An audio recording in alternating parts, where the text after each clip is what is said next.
Hey guys রে, আজকে দেখো আমি কিভাবে কচুতে মাটি দিচ্ছি। দেখো বন্ধুরা, এইভাবে পাসনাতে মাটি দিচ্ছি আমাদের কচুর জমিতে। দেখো কি সুন্দরভাবে দুই সাইডে মাটি দিয়ে দিচ্ছি। এই কচুর জমিটা আমাদের। আর দেখো চাষিদেরকে কত পরিশ্রম করতে হয়, তাও উপযুক্ত টাকাটা পাচ্ছে না চাষিরা। জলের দরে সব বিক্রি হয়েছে। জলের দরে, যাকে বলে জলের দরে ফলের রস, সেম কেস। যাই হোক, চাষ তো করতেই হবে, নাহলে খাবো কি।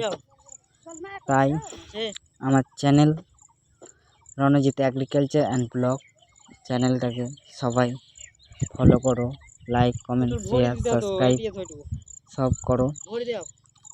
সবাই ভালো থাকো। আর আমাদের যে চাষের যে 10-26 ইউরিয়া পটাশ, এগুলোর কত দাম আছে আজ? 10-26 2350 টাকা। তাহলে কি করবে চাষি? এখানে আছে এই সার 5 বছর আগে 1100-1200 টাকা দাম ছিল। তো বাই বাই গাইস, টাটা।